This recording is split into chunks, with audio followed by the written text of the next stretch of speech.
Hi, I'm Laura Borland, host of Gladverse TV. I am so excited to be sharing a second season of this show. Last season was about bouncing back. This season is about giving back. And I have 13 of the most extraordinary women telling compelling stories of why they give.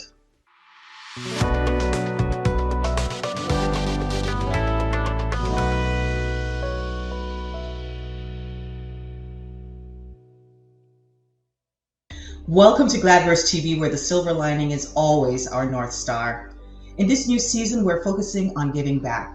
We want to know how people are motivated to bring light and joy to children's hearts.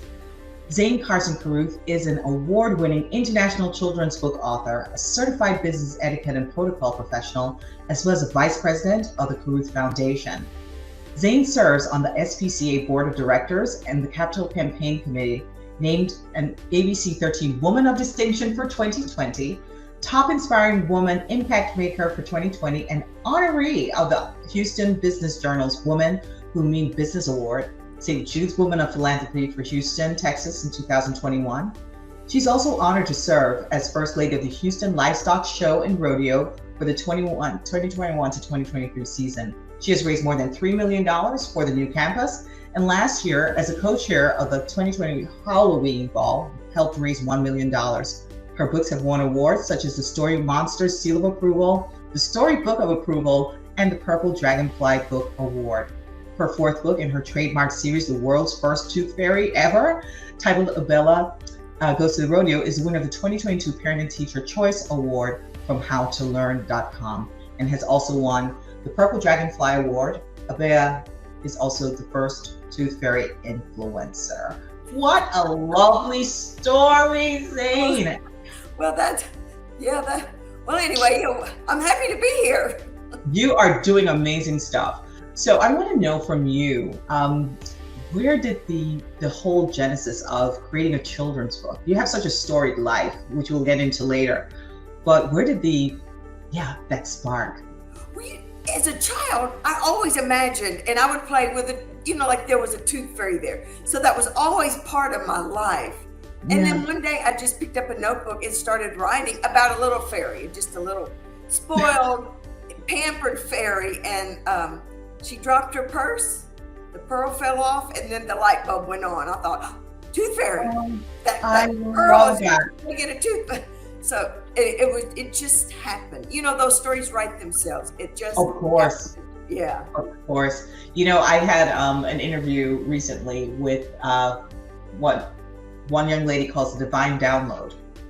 And it was so fascinating to me because it seems like, that aha moment, that moment where you just go, oh, and it resonates in your heart, and you're just like, oh, I'm so going to do this. And I bet you the words flowed when you first started. Well, yeah, because then since I had a focus, I knew I had to figure out, okay, she's got to meet a kid. Her dad has to tell her to kind of stay away from him, so she's shy. And it just all tumbled after that. Yes. I love that, Zane. So Zane, you are very big in the world of philanthropy, and you actively seek to benefit the lives of others. Can you tell me about your love of charity and charitable giving and being that funder? It started, my mother would, like Christmas, whatever holidays, we would gather up a bunch of stuff and we would literally take them to underprivileged houses. I thought everybody did that. I thought everybody gave to their church. I thought everybody gave to food. I thought everybody lived like that.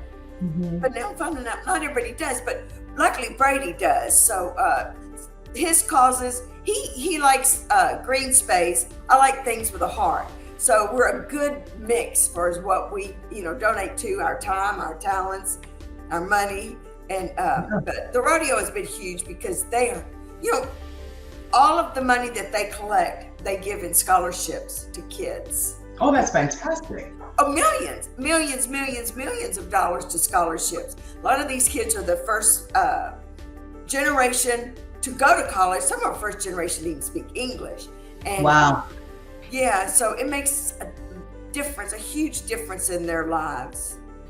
And I'm all about I'm a big believer that if you have the opportunity to, instead of extending just a hand back, ask to have 5 people be pulled up, one holding on to each finger, and lift as many as possible. Because I think we have an opportunity to impact many lives if we choose to offer the services, right? So instead of just one, let's do multiple. And let's try to find a way to have the biggest impact on those who are in desperate need of it. Some people, they get a scholarship, but they're not necessarily hurting. But there are people who would really love the opportunity to go to trade school, go to... Yes, and they're giving scholarships for that now, whereas in the past they didn't.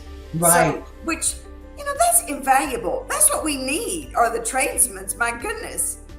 It's so funny that you mentioned that, because Zane, I remember during pretty much like any recession, the people who fared well through the recessions were the people who were tradespeople. Yes. The plumbers, your AC guy, they were the ones who thrived. Everyone else, when there were job losses, and a contracting of the economy, a lot of the white collar jobs were gone. The blue takers. Yeah. No, you're absolutely 100% correct. And there's nothing more powerful to me than using your hands. Don't get me wrong, I'm a scholar through and through, but that does not negate the fact that there is something very meaningful about being able to create.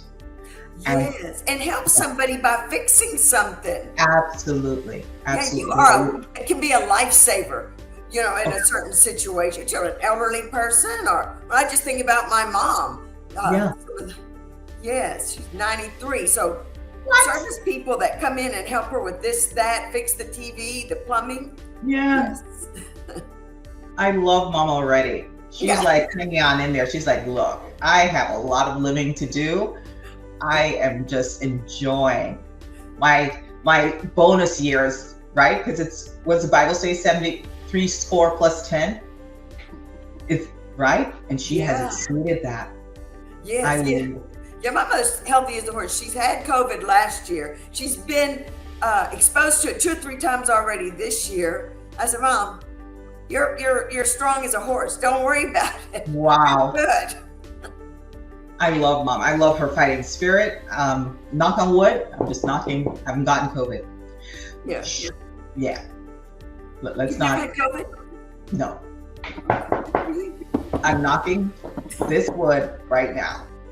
Yeah, I've dodged it so far, and I've had people in my home who've had that. So you must have that blood type. There's certain blood type that's a little more resistant, but I don't think so. I don't know. I've been a little crazy with. I've been on the deep end. The only thing I think I was missing was a hazmat suit. I mean, I swear, like even after everything was done, they're like, "Oh yeah, no mask." I'm like, outdoors. Yeah, I'm that kind of crazy. So I it paid off. That's good. Yeah. So, and then again, most times I'm home anyway. So I limit my social circle, and I just never had a big social circle. But speaking of which, you mentioned that you have horses, which is like, yes. Tell me, were you like always into horses, or did it happen? I had never been to a horse race before. I didn't know the difference between a quarter horse and a thoroughbred until I got involved with my husband, and he loves the horse races. His grandfather loved the ponies, as they called it. And so then he got me involved in it. We started coming up to Saratoga Springs every summer to watch the races, and then we bought up here, and then we bought a brood mare, and we were in those buying groups, the syndicates. But it's a lot more fun when you have like today we went and we saw our horse, Giant Boxer, and her little filly, and we, gave them carrots and hugged them. It's great. My God. So is Giant Boxer racing yet? Because I will look out. She won her, she's retired. She won her first race. She won some races.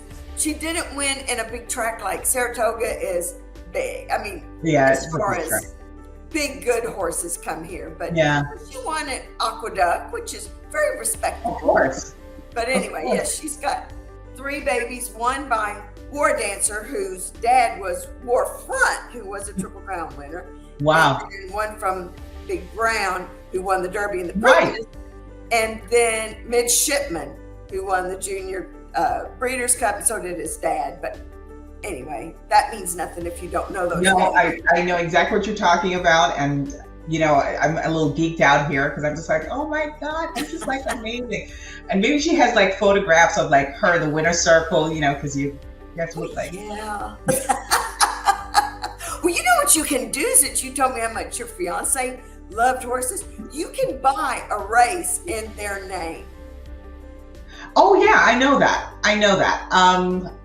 The question is, how much do I want to spend? You know what I mean? Well, I think it's a couple of grand because I did that for Brady's birthday. Matter of fact, I'm looking at it. It's framed. I framed the program, and they have you in the winner's circle, and they have a photographer there, and it's memorable. That sounds like an awesome experience.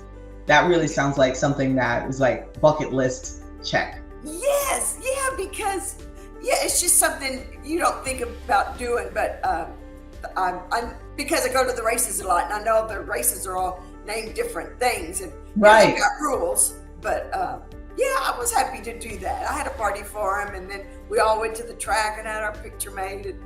That sounds like a blast. That sounds like an absolute blast.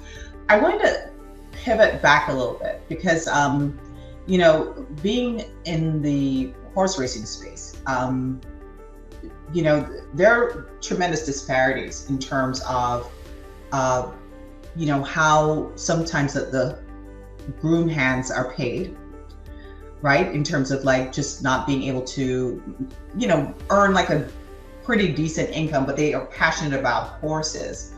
How do you imagine that, we could help to bridge those inequities? I don't know anything about that world, about the pay, but what I do know is here in Saratoga, they have a huge organization for the backstretch workers where they have a hospital, they just built a daycare. Oh, wow. They have a big dinner every Sunday night, and I've donated community to them. So what? So they're creating community. Oh yes, yeah. And there was a lady here. She recently passed away. She was a Vanderbilt and loved horses and had many. And she started that, the backstretch. It's called BEST, but that stands for something. But I know those people, and I always wanted to go help them out. But they have their people. Anyway, but it's a great organization. It sounds fantastic. I have no idea, although I do know that each trainer hires his own. So I guess it's it is the trainer that pays to work for a trainer that wins, because that's how they get their money. Absolutely.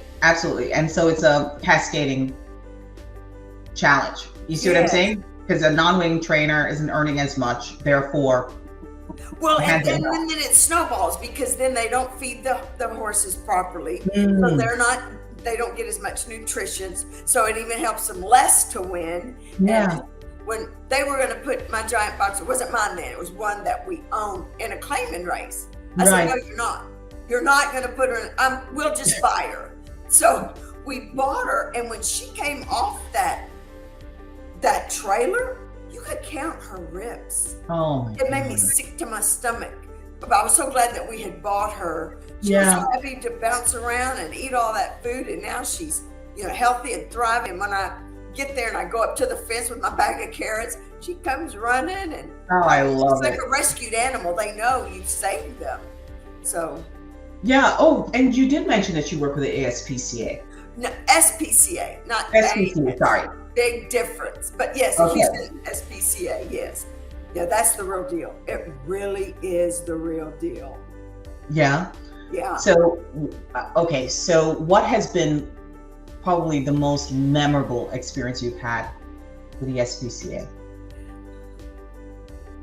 Well, they got the Purple Heart Award, believe it or not, the only organization outside of the military that was given a Purple Heart for the work that they do for animals. And what they'll do, they'll train animals for these vets. Those rescue whatever those are called, that they get those dogs that Oh help yeah. them to relax and live their life and go outside, and it's life changing. It is I like love when that. they handed, I chaired the gala that year, and when they handed me that medal, and then that soldier was up there with his dog, it makes me cry thinking about it, because his wife said he wouldn't go outside.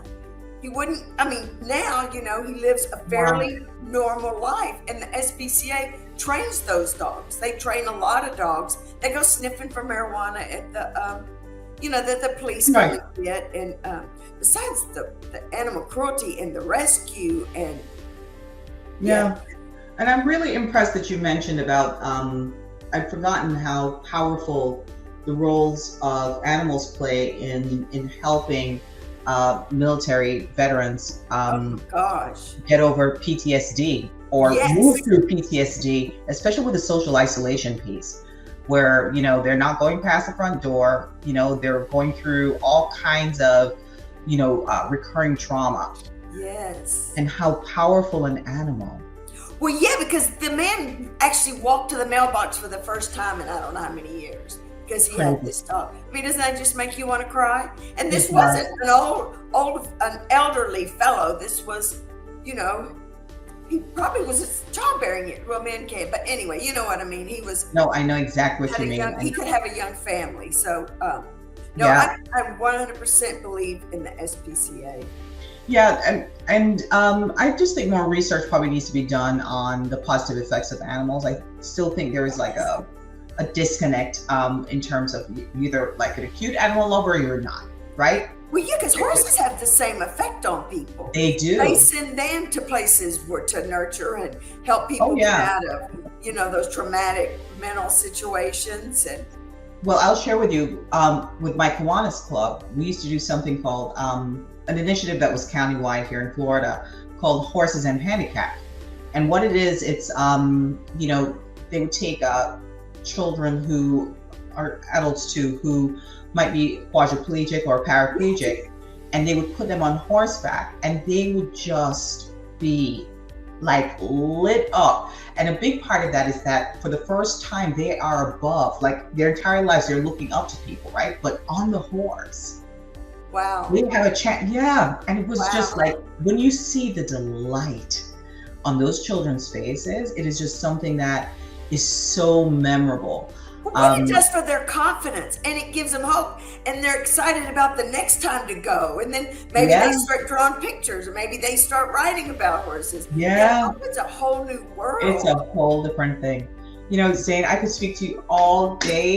This has just been the most colorful, wide-ranging, amazing conversation, but I have loved every minute of it. Well, me too. It was such a pleasure to be on your show and to meet you. Because I thought, what are we going to talk about? Well, everything. Lots of things. Everything about just being kind. Yes. About kindness and love. So thank you so much, Zane. I look forward to connecting with you again. Thank you for having me. Okay, bye.